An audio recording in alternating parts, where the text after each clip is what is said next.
Merci de nous rejoindre pour cette dernière partie de l'African Newsroom. Nous sommes toujours en compagnie de Lady Ngomangue PC, conférencière et fondatrice de l'Alliance des femmes de médias. Pape Kabo, analyste politique. Jean-Marie Bitomo, notre éditorialiste. Place à notre Zoom Société consacré aujourd'hui à l'impossible retour des habitants de Tawarga en Libye.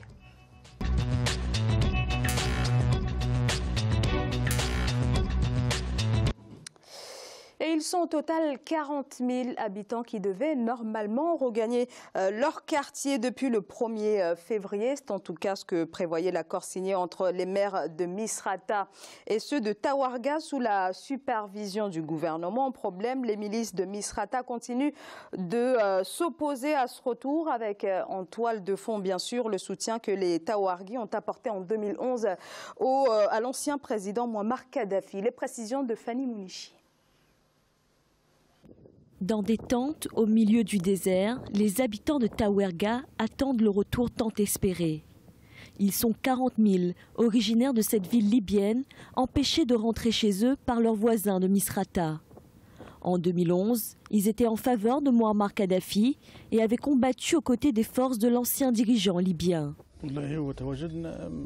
Nous sommes ici sur la base du décret présidentiel du 26 décembre qui prévoyait notre retour à Tawarga depuis le 1er février 2018. C'est pourquoi nous sommes ici à Garat al-Gatef. Près de 200 familles se sont installées sur le bord de la route à Garat al-Gatef. Des organismes locaux et internationaux d'aide fournissent de la nourriture, de l'eau et de l'aide médicale.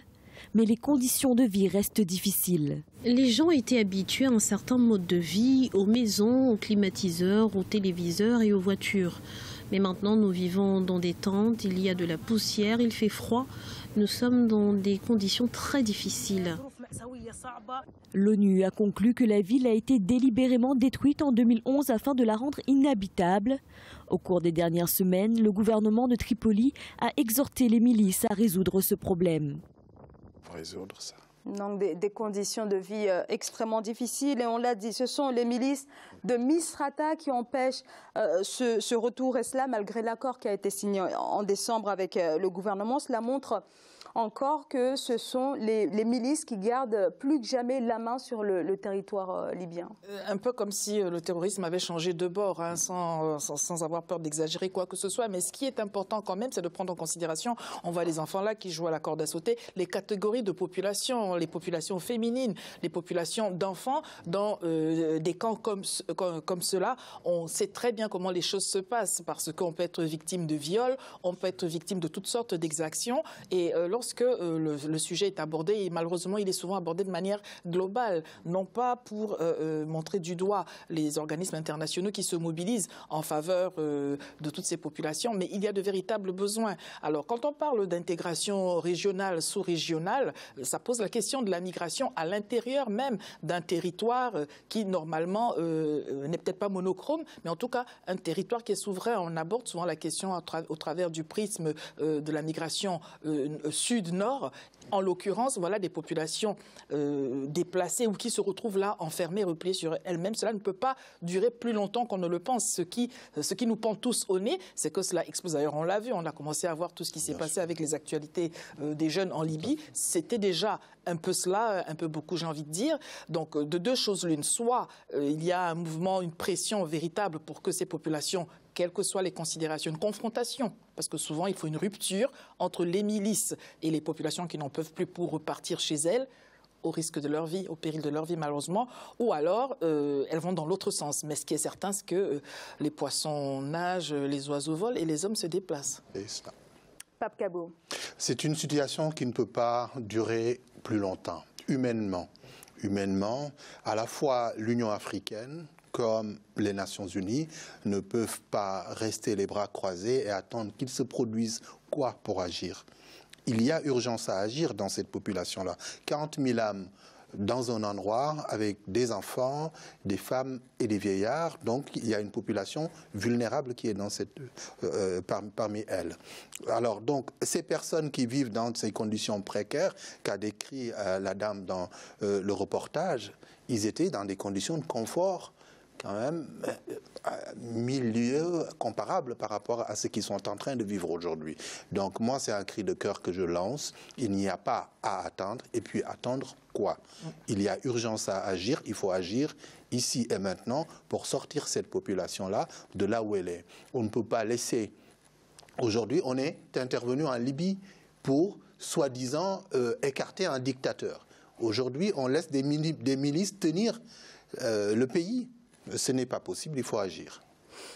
Jean-Marie Bitomo, comment se fait-il que ces milices demeurent aussi incontrôlables? Est-ce que Fayez al-Sarraj a eu quelque part tort de s'appuyer un petit peu sur elle à un moment donné? Ce sont les conséquences de la logique des interventions occidentales en Afrique. Tout simplement pourquoi? On nous a vendu, les puissances occidentales nous ont vendu l'éradication de la dictature en Libye. Alors que quand on sait exactement ce qui se passe en Libye, vous n'avez qu'à faire le tour du monde. Et vous allez me dire combien de Libyens est-ce que vous avez qui vivent, c'est-à-dire comme expatriés, qui vivaient expatriés chez eux sous Kadhafi. D'accord? Donc on nous a vendu, si vous voulez, une chimère, un mensonge international, comme ça s'est passé en Irak. Donc on nous dit que oui, vous voyez, ces gens-là vivaient très très bien. Vous avez une population noire là où les gens vous disent qu'ils avaient des maisons, où c'est-à-dire ils vivaient sous la climatisation. Alors, ils avaient avec tout le confort bémol quand possible. même pour ce qui est des Tawarga, puisqu'ils subissaient aussi attendez, les racisme. Quand vous parlez de racisme, maintenant je veux revenir, c'est une dimension que Mme Epessé a abordée là tout à l'heure. C'est une autre dimension, je veux revenir dessus. Donc là-dessus, on nous a vendu une guerre qui est une fausse guerre en tant que telle, parce que c'était le dictateur qui était là. Et la communauté internationale, ce qu'on nous appelle tout le temps la communauté internationale, qu'est-ce qui arrive? C'est-à-dire quand les intérêts de la communauté internationale, c'est-à-dire sont en jeu, on la met en avant. Et quand elle intervient chez nous, c'est-à-dire on pose les actes. Mais on ne se soucie jamais des conséquences qui vont venir par la suite.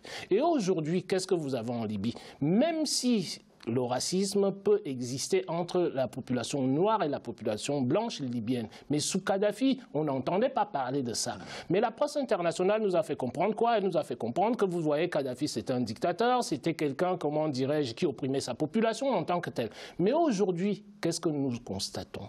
Nous constatons tout simplement, c'est-à-dire l'échec habituel, répétitif de la communauté internationale par le biais de ces interventions dans certains pays dans lesquels cette communauté internationale a des intérêts, mais on ne nous le dit jamais avant. Mais c'est après que nous remarquons ce qu'on appelle les effets collatéraux. Et ces effets collatéraux-là, nous sommes en train de voir exactement leur manifestation profonde là-dessus.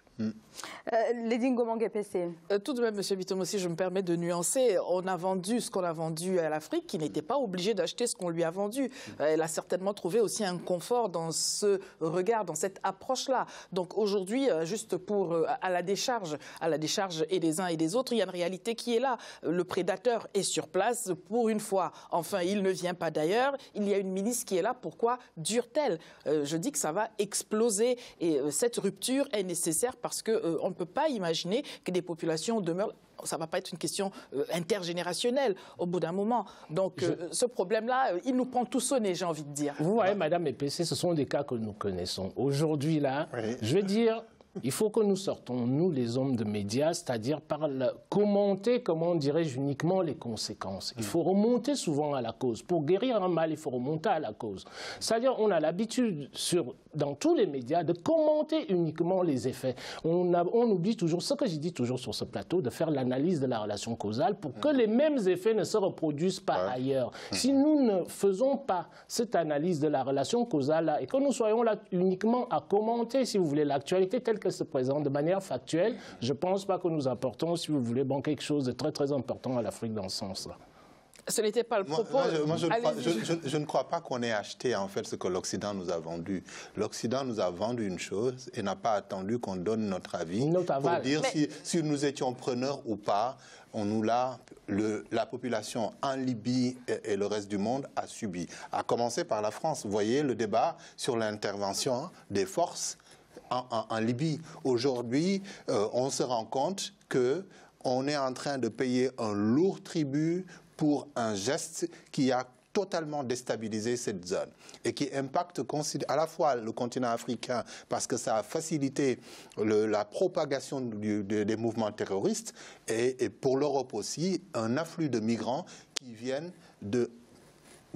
n'importe comment, j'allais dire. Et je voudrais rajouter une chose. Alors justement, avant que vous Madame rajoutiez, je rajoute, après vous allez nous répondre ensemble là-dessus. Ce que je voulais vous dire, vous savez, le fonctionnement de la communauté internationale, ce n'est pas un fonctionnement, comment dirais-je, quand on dit des bisounours comme les enfants parlent. Non, ce sont des rapports de force que nous avons derrière ça. Et à travers ces rapports de force-là, maintenant, comme vous posez la question tout à l'heure de savoir, est-ce qu'on nous a obligés, les Africains, sauf que nous n'avons pas, le rapport de force était déséquilibré, a toujours été en notre défaveur. Votre réponse, Lady Ngomangue PC. Ma réponse là-dessus est qu'il y a le regard vu de l'extérieur, il y a le regard du chasseur, il y a le regard des bêtes dans la jungle, si je peux m'exprimer ainsi. Cela dit, il y a quelque chose qu'on ne doit pas laisser de côté, c'est qu'il y a quand même un certain confort, notamment des gens dits de la diaspora, qui veulent abonder dans un certain sens, c'est-à-dire attirer sur dans le pays il n'y a pas ci, il ne faut pas que cela, et qui finalement font l'affaire de ceux-là que nous retrouvons tous ensemble aujourd'hui, et c'est cela que je dénonce. D'accord. Si on posait la question aux Libyens, entre deux mots, il faut choisir le moindre. D'ailleurs, est-ce qu'il y a-t-il encore une possibilité de choix? S'il y avait à choisir entre le défunt dictateur et la situation qu'ils sont en train de vivre... Le défunt dictateur, de mon point de vue, entre guillemets... Oui, bien entendu, c'est ce que je dis. C'est ce que je dis. Entre le défunt dictateur et la situation qu'ils sont en train de vivre, c'est le jour et la nuit. Mais oui, il choisirait le dictateur à coup sûr. Absolument. Encore, j'allais même dire, ad vitam aeternam. Il choisirait celui dont on avait dit qu'il était dictateur. Qu'il était dictateur et l'amener à avoir une main moins lourde sur ceux qui étaient considérés comme étant discriminés. Mais aujourd'hui, en tout cas, pour ce qui me concerne, c'est un cri de cœur que je lance. Les Nations Unies, l'Union africaine, il n'y a plus à attendre. C'est une question de survie. On ne va pas dire que 40 000 âmes, c'est rien. C'est trop. 40 000 personnes qui souffrent. C'est beaucoup trop. C'est le lit pour alimenter le terrorisme. C'est le lit pour soutenir toutes les malversations possibles et la brimade de certaines populations, encore une fois, les personnes âgées, les personnes handicapées, les femmes, les enfants, dans des situations comme ça, on se livre à tous les actes ignobles. C'est une poudrière. C'est une poudrière pour nourrir, en fait, pour alimenter le terrorisme, tout simplement. Tout à fait. Dans cette situation-là, est-ce que vous entendez la communauté internationale parler, Madame Epessi? C'est pourquoi il faut les alerter. Justement, c'est pour ça que je dis que non, nous n'attendons pas. Ce que je veux dire tout simplement, c'est qu'au niveau interne, on voit aujourd'hui, à travers les reportages qu'on nous a passés, c'est que ces gens-là n'étaient pas aussi malheureux que ça, n'étaient pas aussi opprimés que ça. C'est que vous avez ces oppressions-là dans d'autres pays arabes, on n'en a jamais parlé. Nous les connaissons. Alors, c'est pas parce qu'on n'en a pas parlé. Attendez. Ce qu'on nous a montré dans le reportage, ce sont des personnes qui sont aujourd'hui réprimées. Ce sont des personnes qui étaient donc supposées être hier dans l'opulence, etc. Là-dessus, sur ce point-là, nous sommes tombés d'accord. C'est-à-dire, c'est la gestion. C'est pour cela que je parle de la communauté internationale. C'est que vous n'avez plus de gestion efficace après cette action-là. C'est dramatique. Je suis d'accord avec vous, mais c'est dramatique. Mais moi, je reparte juste sur ce que j'ai dit tout à l'heure, la cause et les effets. C'est ça.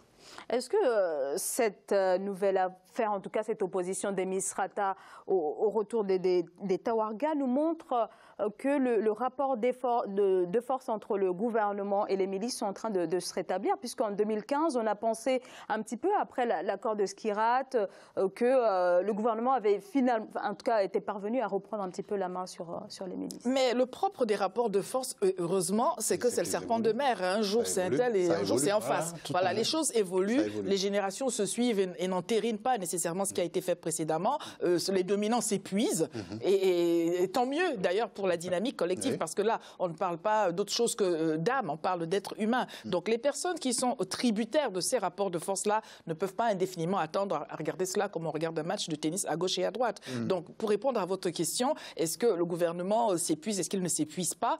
Espérons que les uns et les autres s'épuisent. Et je parlais de rupture tout à l'heure. Là encore, c'est la rupture qu'il faut. Il faut bien qu'il y ait quelque chose qui se passe et cela va se produire parce que ça ne peut pas durer plus longtemps, quelles que soient les raisons. Parce que quand le mal est là, il faut de toute façon le guérir déjà. Et après, nous avons tout le restant de la vie pour épiloguer sur qui a commencé. Oui, tout à fait. Le mal, il est présent. Ce sont ces 40 000 âmes qui sont expatriées chez eux.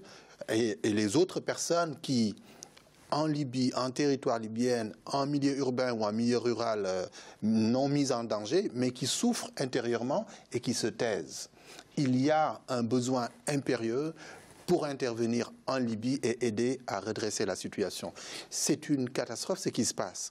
C'est un territoire fertile et riche pour lequel il y a possibilité, il y a des moyens matériels, humains et financiers que l'on peut dégager relativement rapidement pour venir à régulariser cette situation-là et relativement rapidement pour le bien des Libyens, pour le bien de la région africaine et pour le besoin du monde globalement.